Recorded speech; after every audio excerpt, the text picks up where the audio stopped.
Commerce career centre lockdown classes में सभी विद्यार्थियों का स्वागत है। आज हम लोग पढ़ेंगे economics BCom part 1 old batch में।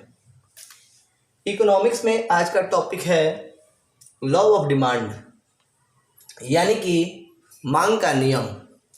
सबसे पहले तो ये जानना होगा कि मांग है क्या। इकोनॉमिक्स में मांग टॉपिक बहुत ही महत्वपूर्ण है। बहुत लोग ये जानते हैं कि जो इच्छा है वही मांग है। जो आप इच्छा करते हैं वो मांग नहीं हो सकता है, क्योंकि मांग के लिए आवश्यक शर्तें हैं। बहुत सारी चीज़ें इच्छा करती है लेकिन वो हमें मिल नहीं पाता है।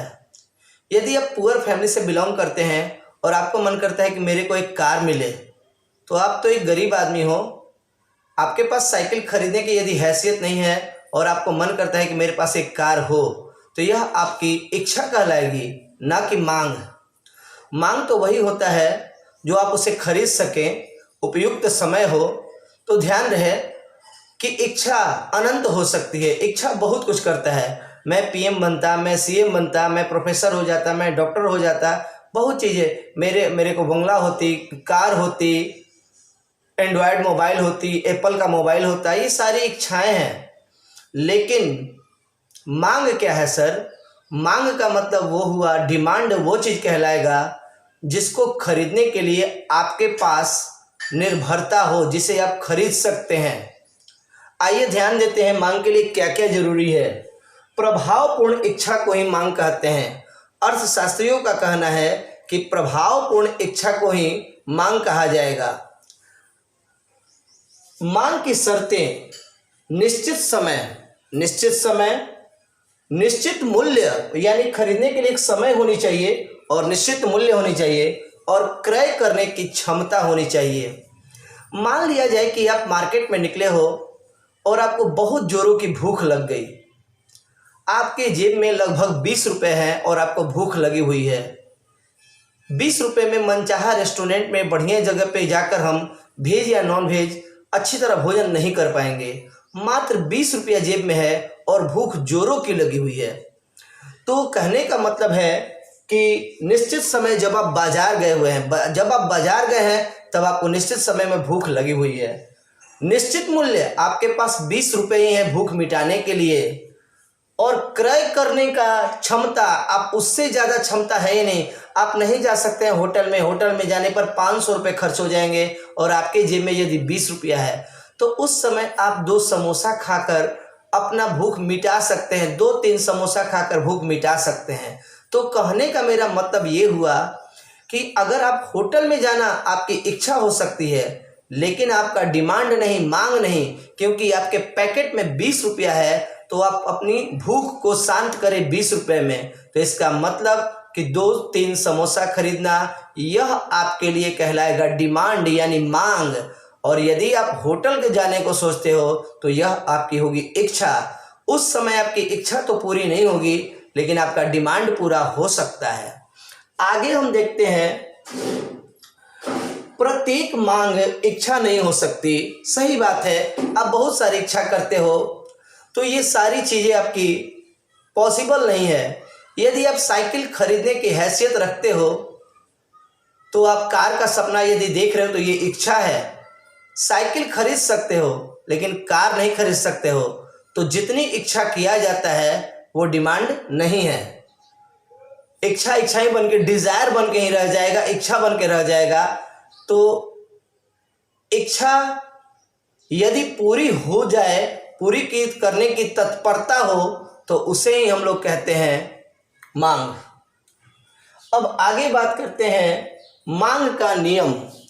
मांग का नियम बहुत अर्थशास्त्रियों ने अलग अलग तरीके से दिया है, लेकिन प्रोफेसर मार्शल का अर्थशास्त्र की परिभाषा सबसे अच्छी मानी जाती है अर्थशास्त्र में। उन्होंने बताया, higher the price lower the demand, lower the price higher the demand, यानी कि वस्तु का मूल्य बढ़ने पर उसका मांग घट जाता है और वस्तु का मूल्य घटने पर उसका मांग बढ़ जाता है। लेकिन यह परिभाषा, यह नियम अन्य बातें सामान्य रहे तब। आपकी जनरल लाइफ में यदि कोई परिवर्तन नहीं होता है तो अक्सर हम वही चीज़ें खरीदते हैं जो सस्ती होती है। Lower the price, price lower होगा तो डिमांड ज़्यादा होगा, और प्राइस अगर ज़्यादा होगा तो डिमांड कम हो जाएगा। मेरे डियर स्टूडेंट, आप एग्जाम्पल ले सकते हो। आप लोग रोज पेन से लिखते हो, साइनोसॉफ्टेक या जो भी यूज एंड थ्रो पेन 3 रुपये में अच्छी खासी मिल जाती है। लोअर द प्राइस है तो डिमांड हायर होता है। अगर यही पेन अगर 150 रुपये की भी बिकती है मार्केट में, तो 150 रुपये का पेन बच्चे अधिकांश यूज नहीं करते हैं, क्योंकि बच्चे का तो अधिकांश मतलब अन्य बातें समान रहे, तो उनके लाइफ में रोज पढ़ना लिखना है, तो 3 रुपये का पेन अधिक बिक रहा है और 150 रुपये की पेन बहुत कम बिक रही है। तो ध्यान रहे, अगर आपके लाइफ में किसी तरह का नया परिवर्तन नहीं होता है तो lower the price higher the demand and higher the price lower the demand सही है। लेकिन एक ऊंचे ओहदे के लिए, प्रिंसिपल के लिए, गजटेड अफसर के लिए वो 150 रुपये पेन खरीद सकता है, उस समय वो नहीं देखेगा। यही मैंने बातें बताया, अन्य बातें सामान्य रहे तब। अगर हम रोज का कपड़ा जो रोज पहनते हैं वो थोड़ा सस्ता देख लेते हैं कि लोअर द प्राइस होगा तो हमारी डिमांड बढ़ जाती है, 2-3 खरीद लेते हैं। साग सब्जी खरीदने जाते हैं, जो चीज़ सस्ता दिखता है, अच्छा दिखता है, उसको हम ज़्यादा ले लेते हैं। तो कहने का मतलब है पनीर, मांस, ये चीज़ बहुत महंगे हैं जिसका बहुत ज़्यादा डिमांड नहीं हो पाएगा। साग सब्जी सस्ती होने की वजह से उसका डिमांड ज़्यादा हो रहा है। अब आगे हम बढ़ते हैं तो मांग का नियम प्रोफेसर मार्शल ने बहुत ही अच्छा बताया, लेकिन ऐसी कोई नियम दुनिया में नहीं बनी हुई है जो कहीं ना कहीं वो उसका कट कर दिया जाए। मांग का नियम भी सब जगह सही नहीं है।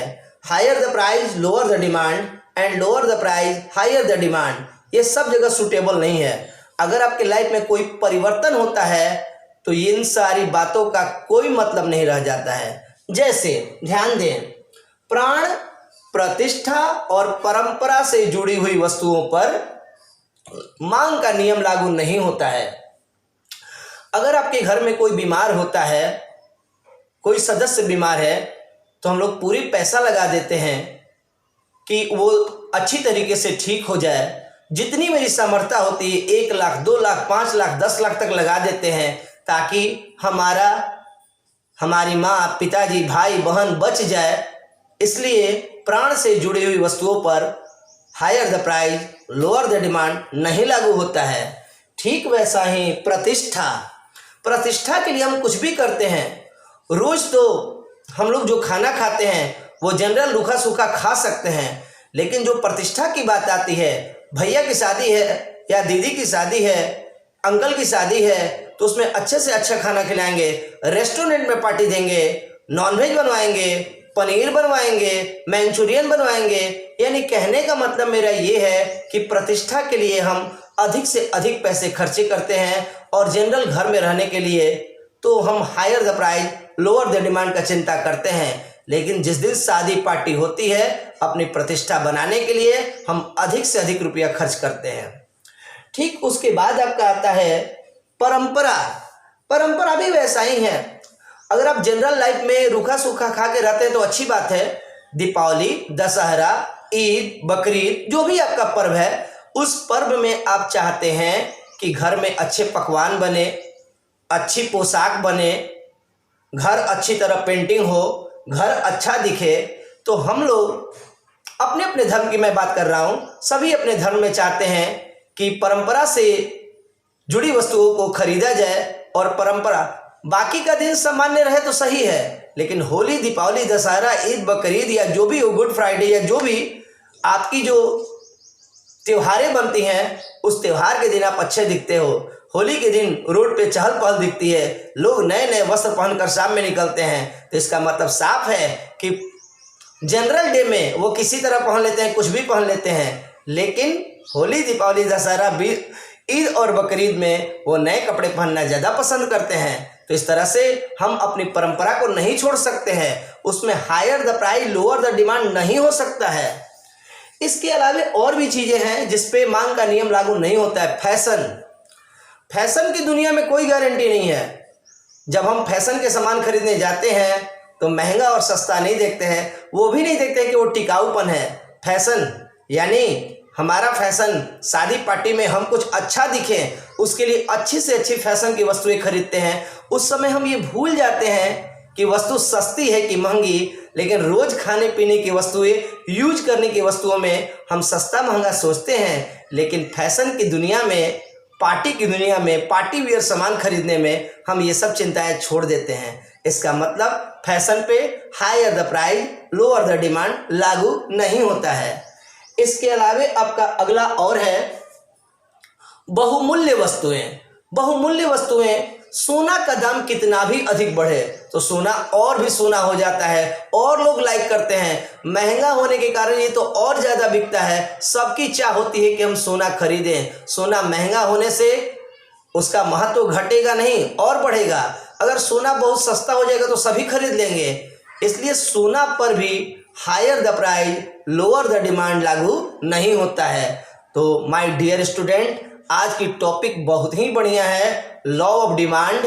तो आज इस टॉपिक को आप इस तरीके से लिखेंगे, आपके क्वेश्चंस होंगे, what is the meaning of demand and right the rule of demand and right the exception of demand, यानी कि डिमांड के अपवाद क्या हैं। इस तरीके से क्वेश्चन और इसकी पूरी थ्योरी याद करें और आपका नोट्स 350 वर्ड्स में होनी चाहिए। बहुत अच्छी तरीके से बीकॉम के लायक आपकी नोट्स बननी चाहिए। अगर आपको कहीं प्रॉब्लम होती है तो हमें कॉल कर ले, मैसेज कर ले, लेकिन अच्छी तरह से आप बने रहें।